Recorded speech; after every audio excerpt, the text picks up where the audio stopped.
ഈ വൈറസ് രോഗത്തിൻ്റെ പ്രത്യേകത എന്ന് വെച്ച് കഴിഞ്ഞാൽ ഞാൻ നേരത്തെ പറഞ്ഞല്ലോ, വൈറസ് രോഗത്തിൻ്റെ പ്രത്യേകത ഈ വൈറസിന് ഭയങ്കരമായിട്ട് അത് അത് നിലനിൽക്കുന്ന സാഹചര്യത്തിനനുസരിച്ച് മാറാനുള്ള ശേഷിയാണ്. ഇപ്പോൾ കോവിഡിൻ്റെ കാര്യത്തിൽ നമ്മൾ പറയുണ്ടായി, ഒരുപാട് തരത്തിലുള്ള സ്ട്രെയിൻസ് ഉണ്ടായല്ലോ അല്ലേ, മാറ്റങ്ങളുണ്ടാവും. അതായത് വൈറസ് വ്യാപിക്കും തോറും മാറ്റമുണ്ടാകാനുള്ള സാധ്യത കൂടുതലാണ്. ഇത് ഡിവൈഡ് ചെയ്യുമ്പോഴാണ് ഈ മാറ്റം ഉണ്ടാകാനുള്ള, ഒരു ശരീരത്തിൽ കയറിയതും മറ്റു ശരീരങ്ങളിലേക്ക് കയറി പോകുമ്പോൾ കോശങ്ങൾ വിഭജിക്കുമല്ലോ. ഈ വിഭജന സമയത്തുണ്ടാകുന്ന മാറ്റങ്ങളാണ് അത് കൂടുതൽ മൾട്ടിപ്ലൈ ചെയ്യുന്തോറും കൂടുതൽ അതിൻ്റെ ജനിതക രൂപത്തിൽ മാറ്റമുണ്ടാകാനുള്ള സാധ്യതകളുണ്ടാവും. ചിലപ്പോൾ ഈ മാറ്റത്തിലൂടെ അതിൻ്റെ ശേഷി കുറഞ്ഞെന്ന് വരാം, അത് കുറച്ചുകൂടെ തീവ്രത കുറഞ്ഞതായിത്തീരാം, ചിലപ്പോൾ അത് തീവ്രത ഉള്ളതായിത്തീരാം. നമുക്ക് നേരത്തെ അത് പറയാൻ പറ്റത്തില്ല, ഇത് തീവ്രത കൂടിയതാണോ തീവ്രത കുറഞ്ഞതാണോ വരാൻ പോകുന്നത്.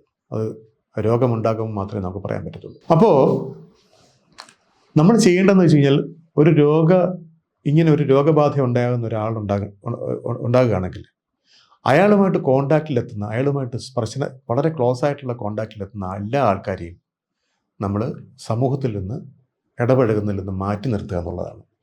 അയാൾക്ക് രോഗമുണ്ടായി മറ്റൊരാളിലേക്ക് പോകാൻ പാടില്ല.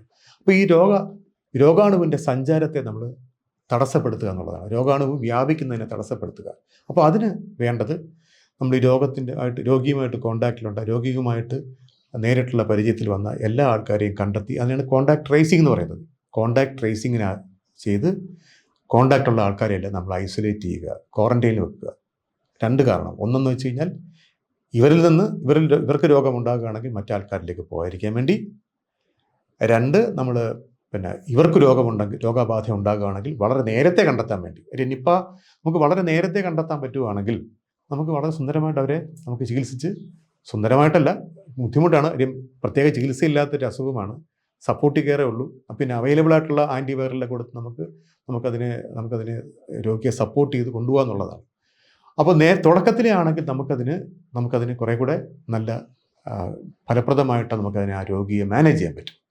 ഇതുകൊണ്ടാണ് നമ്മൾ ചെയ്യുന്നത്, നമ്മൾ കോണ്ടാക്ട്. അപ്പോൾ ആദ്യത്തെ നിപ്പ വരുമ്പോൾ ഞാൻ പറഞ്ഞല്ലോ, നിപ്പ വരുമ്പോൾ ഈ കോണ്ടാക്റ്റിനെയല്ല, ഇത് രോഗിയുമായിട്ട് അവസാന സമയത്ത് കോണ്ടാക്റ്റിലായിട്ടുള്ള എല്ലാ ആൾക്കാരെയും കണ്ടെത്തുകയും, പക്ഷേ ആ സമയത്തേക്ക് രോഗം അവരിൽ വളരെ കാര്യമായിട്ട് പ്രത്യക്ഷമായി വന്നു കഴിഞ്ഞിട്ടാണ് നമുക്ക് അവരെല്ലാം ട്രേസ് ചെയ്യാനൊക്കെ പറ്റിയത്. അതുകൊണ്ട് മിക്കവാറും അവരെല്ലാം ഒരു എൻഡ് സ്റ്റേജിലായിരുന്നുകൊണ്ട് എല്ലാവരും മരിച്ചു പോവുകയാണ് ചെയ്തത്. അപ്പോൾ അതിൽ നിന്നുള്ള പാഠം എന്ന് വെച്ച് കഴിഞ്ഞാൽ ഇതാണ്, എല്ലാവരെയും നമ്മൾ ഈ പറയുന്ന ആൾക്കാരെ നമ്മൾ നിരീക്ഷിക്കുക. അതിൻ്റെ കാരണം എന്ന് വെച്ച് കഴിഞ്ഞാൽ, ഈ അണുവിന് എന്തെങ്കിലും ജനിതകമായ മാറ്റം ഉണ്ടായിട്ടുണ്ടോ നമുക്കറിയത്തില്ല. ഉണ്ടായിട്ടുണ്ടെങ്കിൽ അതിന് കുറേ കൂടെ എളുപ്പത്തിൽ നമ്മൾ നേരത്തെ ഉള്ളതിനേക്കാൾ എളുപ്പത്തിൽ തന്നെ മറ്റുള്ളവരിലേക്ക് നമുക്ക് പ്രവേശിക്കാൻ പറ്റും. അപ്പോൾ അത് രോഗം വന്നാലേ അറിയാൻ പറ്റും. അപ്പോൾ അതുകൊണ്ടാണ് നമ്മൾ നേരത്തെ പറഞ്ഞു നടക്കുന്നത്, ഒരു എമർജിങ് ഇൻഫെക്ഷൻ ആണെന്നുള്ള രീതിയിൽ എല്ലാ ആൾക്കാരെയും കോണ്ടാക്ട് ചെയ്ത് അവരെ ഒരു ക്വാറന്റൈനിൽ വെക്കുക, സമൂഹമായിട്ട് ഇടപെടുന്നതിൽ അവരെ മാറ്റി നിർത്തുക, എന്നിട്ട് അവരെ നിരീക്ഷിക്കുക. ഈ 4 മുതൽ 14 ദിവസം വരെയാണ് ഈ രോഗത്തിൻ്റെ ഇൻക്യുബേഷൻ പീരീഡ്. അതായത് ഈ രോഗാണു ശരീരത്തിൽ കയറി കഴിഞ്ഞാൽ 4 മുതൽ 14 ദിവസത്തിനുള്ളിൽ രോഗം പ്രത്യക്ഷമാകും. ചിലപ്പോൾ 45 ദിവസം വരെ പോകാം അപൂർവമായിട്ട്. പക്ഷേ 14 ദിവസം എടുത്തു കഴിഞ്ഞാൽ ഈ 14 ദിവസം രോഗിയല്ല, ഈ രോഗിയുമായി ബന്ധത്തിലുണ്ടായിട്ടുള്ള ആൾക്കാരെ നമ്മൾ നിരീക്ഷിക്കണം. അതാണ് ഒന്നാമത്തെ കാര്യം. എന്നിട്ട് രോഗം വന്ന ആൾക്കാരെ നമ്മൾ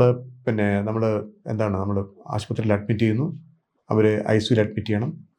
പ്രധാനമായിട്ടും സപ്പോർട്ടീവ് കെയറാണ്. അതായത് രോഗമുണ്ടാകുമ്പോൾ ശരീരത്തിലുണ്ടാകുന്ന മാറ്റങ്ങളെ അഡ്രസ്സ് ചെയ്തിട്ട് ശരീരത്തിൻ്റെ ശാരീരിക സ്ഥിതി മെഡിക്കലി നമ്മൾ സന്തുലിതമായിട്ട് നിർത്തുക. ഈ വൈറസിൻ്റെ ആക്രമണം ഒരു പ്രത്യേക സമയം കഴിയുമ്പോൾ വൈറസിൻ്റെ ആക്രമണം അത് അവസാനിച്ച് ആ വൈറസിൻ്റെ സിവിയറിറ്റി പോയി ശരീരത്തിൽ നൊഴിഞ്ഞു പോകും. അപ്പം വൈറസ് ശരീരത്തിനകത്ത് കയറി ശരീരത്തിലുണ്ടാക്കുന്ന ഡാമേജുകളെ നമ്മൾ ക്ലിനിക്കലി നമ്മളത് രോഗലക്ഷണങ്ങളും ഒക്കെ കണ്ട് മനസ്സിലാക്കി ശരീരത്തിനെ ആ ക്രൈസിസിലൂടെ നടത്തിക്കൊണ്ടുപോയി ആ ക്രൈസിസിനെ തരണം ചെയ്യാൻ വേണ്ടിയുള്ള പിന്തുണ നൽകുക എന്നുള്ളതാണ് ഈ ചികിത്സയുടെ പ്രധാനപ്പെട്ട ഒരു കാര്യം. നമുക്കറിയാം, ഈ വൈറസിന് വാക്സിനില്ല, മറ്റ് മരുന്നുകളൊന്നും കണ്ടുപിടിച്ചിട്ടില്ല. ചില പ്രത്യേകതരമുള്ള ആൻറ്റിബോഡിയൊക്കെ ഉണ്ടെന്ന് പറയുന്നെങ്കിൽ അതൊന്നും ഫലപ്രദമല്ല. അപ്പോൾ നമുക്ക് ചെയ്യാൻ പറ്റുന്നത് വളരെ സൂക്ഷ്മമായ നിരീക്ഷണത്തിലേക്ക് ശരീരത്തിനെ കൊണ്ടുപോയിട്ട് വൈറസ് ശരീരത്തിലുണ്ടാക്കുന്ന ആഘാതങ്ങളെ നമ്മൾ നേരത്തെ മനസ്സിലാക്കി അതിനുള്ള പ്രതിവിധി ചെയ്ത് ശരീരത്തെ പിന്തുണച്ച് ആ ക്രൈസിസിൽ നിന്നും അതിനെ രക്ഷപ്പെടുത്തുക എന്നുള്ളതാണ് ചെയ്യാൻ പറ്റുന്നത്. അത് കുറേ നേരത്തെ കണ്ടെത്തി കഴിഞ്ഞാൽ, തുടക്കത്തിലെ വളരെ നേരത്തെ കണ്ടെത്തി കഴിഞ്ഞാൽ അത് നമുക്ക് കുറേ കൂടെ ഭംഗിയായിട്ട് നമുക്ക് നിറവേറ്റാൻ പറ്റും. അപ്പോൾ അതിനാണ് നമ്മളിപ്പോൾ ശ്രമിക്കുന്നത്.